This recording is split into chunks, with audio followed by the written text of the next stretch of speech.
Thank you, Mr. President. And I'm wondering if the good senator from 4 would again yield to a question. Senator Getty. Certainly.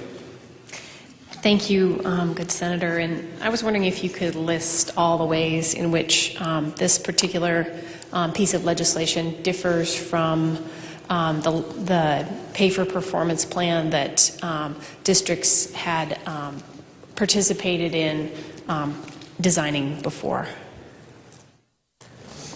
Senator Getty. Mr. President, I'm not sure I understand the question. Could the Senator senator LeFavour, do you rephrase want it? to elaborate on your inquiry? Certainly, Mr. President. I'm sorry. I believe that this is the only piece of the 3 pieces of legislation that has had some participation from stakeholders in design, but I believe that there are ways in which it differs from the original plan, and I just would Senator love Getty, those I think two. understands your inquiry. Thank you, Mr. President, and good senator. I'm only aware of 2 ways. The first was that in the original plan that was submitted in the Race to the Top grant, that classified staff was also included in addition to certificated staff and administration to share in those bonus awards. The second thing was that the Race to the Top grant was for a federal grant, so it would have been additional money that would have come into the state. Thank you, Mr. President, to debate against the bill. You have the floor. Mr. President, as these 3 pieces of legislation that we've had under consideration in both the Joint Finance Appropriations Committee where I serve and in the Education Committee where I also serve, as we've considered these, it's very clear they're very closely interconnected. And my understanding from the presentations of the superintendent, they very much rely on it. I believe we're referring to what has happened in committee beyond the scope of what we're allowed to do in debate. Senator LeFavour. Certainly, Mr. President. I can certainly make this debate without referring to that. The interconnection of these pieces of legislation is very clear. They're kind of an overlapping puzzle. This particular piece, it's been fairly clearly conveyed to us, is funded by one of the other pieces of legislation that is not before us and in fact has not passed the Senate. $38 million is no small amount of money, especially when you consider that we are still short the $128 million that we cut out of school budgets last year. Under the superintendent's budget, when you look at this, that $128 million is still missing. Not only that, but we eliminate 770 teachers and teaching positions, and then we attempt to put this plan in place.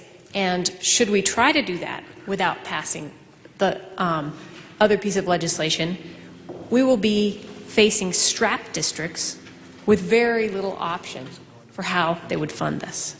Now, I would hope that no one in this body would consider having such a plan as this compete with existing school funding, because as we know, that's been hard enough as it is. So I would hope that senators, if you intended to vote no on the piece that was intended to fund this bill, the one that increases class sizes to fund various things like technology and this pay for the performance piece, that you would also vote no. Senator Davis. Again, I think what we're referring to is Senate Bill 1113, which has been pulled back to committee, not Senate Bill 1110. I believe we should confine our debate to the bill before the Senate. Mr. I President? concur. Senator LeFavour. In trying to establish what the funding for this is, perhaps I could encourage you to contemplate that yourselves. I think it's an important question. But I want to get to the specifics of the bill briefly, too. If we could look at some of the provisions in here in closer detail, I think it might be helpful. Now, I want to point out that some of the performance measures in here, for example, if you look carefully at the testing, for example, the objective measures, And you'll find those, let's see here. I'm not going to refer you to the page number because I'll have to dig. There is one annual test upon which teachers are based. Their performance component is based. One annual test. Now, it might seem like an okay thing to test students annually and to see where they are, except when you consider the realities of a classroom teacher and the realities of subject matter that kids consider from one year to the next. So at the end of one year, a student takes a test on what they learned in 5th grade. The content on that test is 5th grade content. The next year when you measure them, they take a totally different test. It measures everything that the kid has learned in 6th grade. That's wonderful, but those are not the same tests.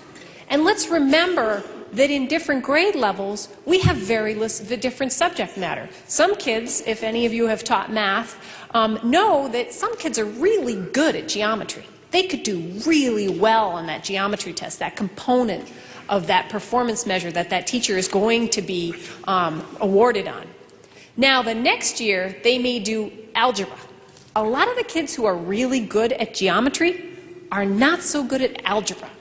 And the thing that you can have happen, and typically will happen, and these two situations can be reversed, some kids just don't do well on that. And you're trying to measure a teacher based on two totally different sets of criteria, two totally different tests that measure totally different things.